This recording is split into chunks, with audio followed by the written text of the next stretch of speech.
Hi guys, welcome back to Crime Science. To all the new viewers, welcome. Here we talk all things true crime. You get regular updates on current cases and the occasional deep dive on mostly solved or cold cases. If that's something you like, please subscribe. It's completely free and is helping this channel more than you know. Also make sure your notification bell is turned on so you never miss an upload. Thank you so much for all the support I've already received. You mean so much to this channel. So, go and grab a coffee, sit down and also voice your opinion in the comment section down below. According to a SAP sergeant, Tiffany reported Jayden Lee missing on the 13th of May 2025 at about 8 o'clock at Florida Police Station.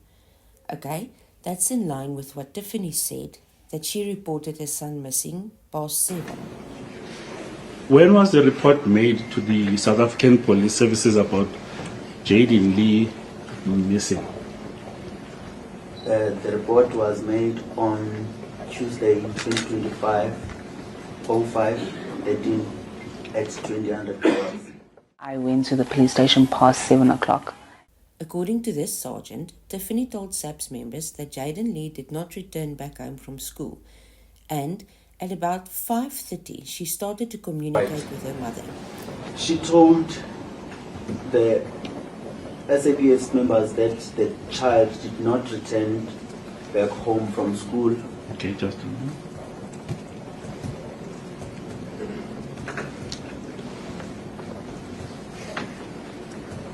Yes.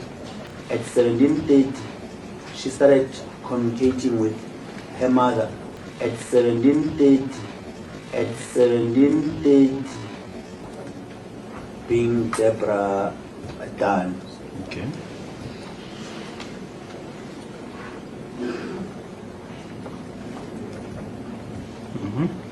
To ask her to communicate with transport driver to inquire as to where the child was, since the child was not home at that time.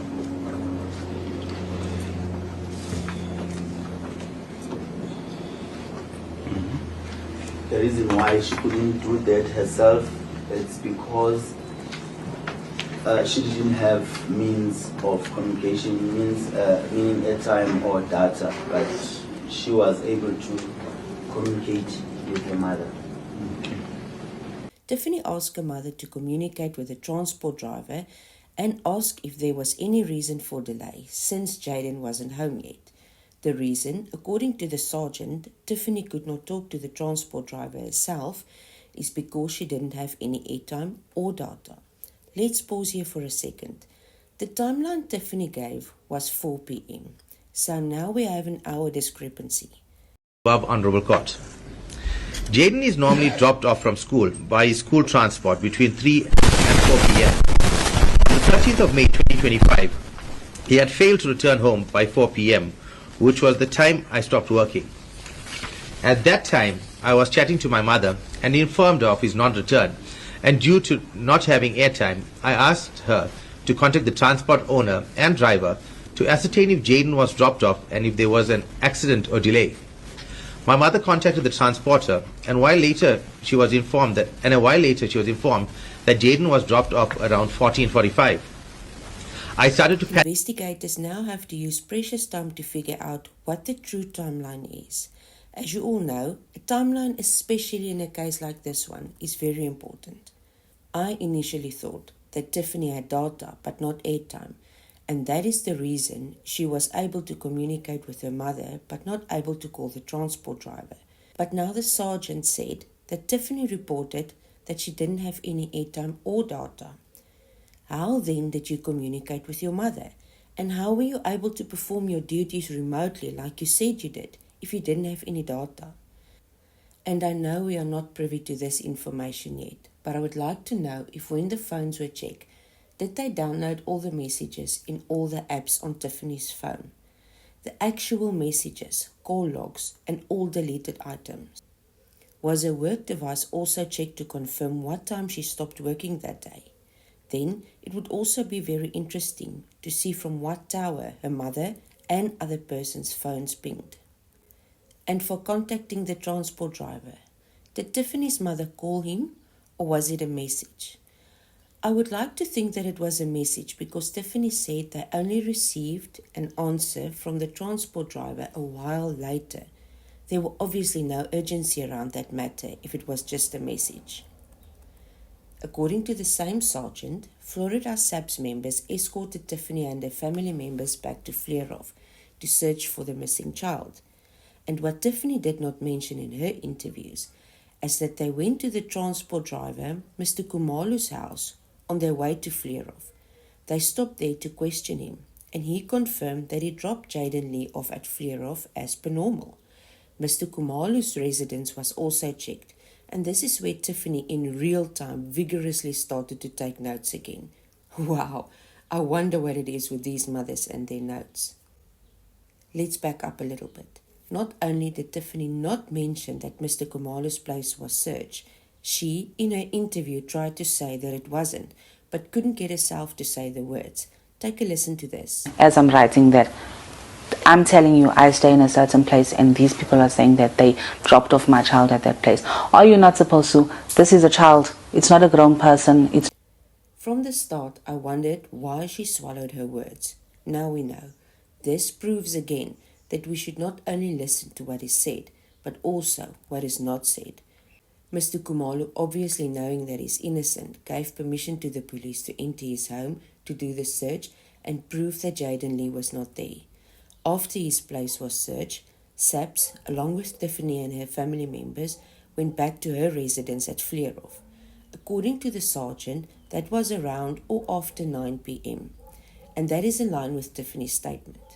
Hopefully our SAPS vehicles all have working tracking systems so it can be verified what time the vehicle stopped there. And if time of arrival was locked by the security, it will also be a way of verification. So when SAPS arrived at Tiffany's place of residence, the SAPS members questioned the security guard to find out if he had seen Jayden Lee being dropped off. He didn't, because he was in for night shift, and the day shift security who knocked off at 6 p.m. did not communicate anything to him about Jayden being missing. The security on duty, along with SAPS and Tiffany, then went to the security guard who was on duty for day shift's place of residence to question him. His place of residence is about 1 kilometer from Tiffany's place of residence. Tiffany said that her brother started knocking on unit doors in the complex to search their units, and that was around 9 p.m. But according to this sergeant, they all arrived past 9 and then firstly spoke to the security guard on duty. No mention that Tiffany's brother was knocking on doors and was being threatened with arrest. From there, after speaking to the security guard on duty, they went to the other security guard's residence. Did the brother go with? Did he stay behind? What is the real timeline and why is there differences? And this is how fast a conspiracy theory can start. One misdirection going wrong. That it was too late to disturb the neighbors, as it was around 9 o'clock that evening, and thereafter told us that they don't have a search warrant. My brother Q and Dunn then went to a few units and knocked their doors, but was threatened with arrest and had to stop. On the 14th of May 2025, back to the residence of the security guard who was on duty for day shift. SAPS asked him if he saw Jayden being dropped off and entering Swazi's place. The moment that he tried to answer that he did, Tiffany interrupted him and said that he's lying. According to him, he can remember using the remote control to open for Jayden Lee, as he was the only one in possession of the remote control that day. The security guard insisted that he opened for Jayden and that he entered the building. And let's quote his words directly and put a pin in it, as it's so important for a future statement. On 13 May 2025, at around 4 p.m., I saw a white bus dropping off a colored boy dressed in a red jacket. End quote. Wait, but according to Tiffany, the transport driver said he dropped Jayden off at about 14:45. Again, more than an hour difference. We know we cannot trust Tiffany's statements, so I would love to hear from Mr. Kumalu himself when, according to him, he dropped Jayden off. And I do not by any means have any suspicion about Mr. Kumalu. It's just that I want to be 100% clear on the timeline. And that statement of the security guard really got under my skin. I know it's good to give a proper description, but the security guard surely must have known Jayden. Otherwise, how could he have said that he saw him? Why describe him then as a young coloured boy in a red jacket? Was it Jayden or not? I'm sure many boys in that complex can be seen as a young coloured boy. Was the red jacket a school jacket or not? Was it Jayden or not? We don't need any room for error in this case. The day shift security guard also said that there was no report made to him about a missing child until he knocked off at 6.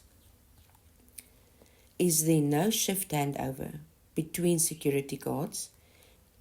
If the day shift only heard about a missing child at 6 and that's when his shift ends, obviously another shift had to start and they had to discuss the matter, especially as he just found out about a missing boy in the complex where he is a security guard. Something doesn't feel right. The police and Tiffany then left the residence of the security guard to the residence of the child who was dropped off after Jayden Lee. Mr. Kumalu mentioned that child as a witness that he dropped Jayden Lee off. Police then asked the child if he saw Jayden, and the child confirmed that he did, as that child was the one who opened the door for Jayden to exit the school transport vehicle.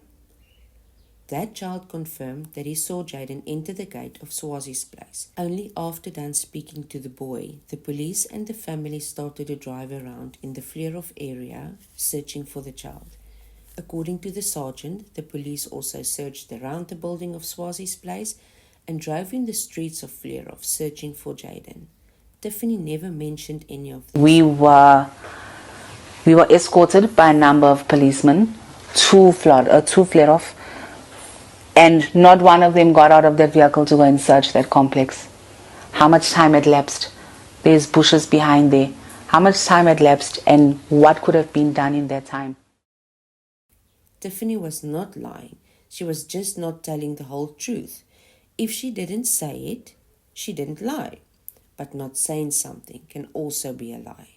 The police and Tiffany, along with her family, then returned to Swazi's place at about 12 midnight.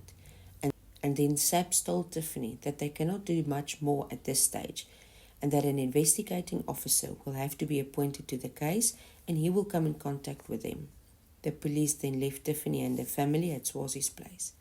Tiffany and her family then also left shortly thereafter without going to her unit, just in case Jayden was there. This is about as far as I'm going to take it for this video. But before I go, I want to share the results of the poll I made on YouTube. And the question was, who you think was also involved? It started with a clear answer, the brother, but then spilled over to the mom.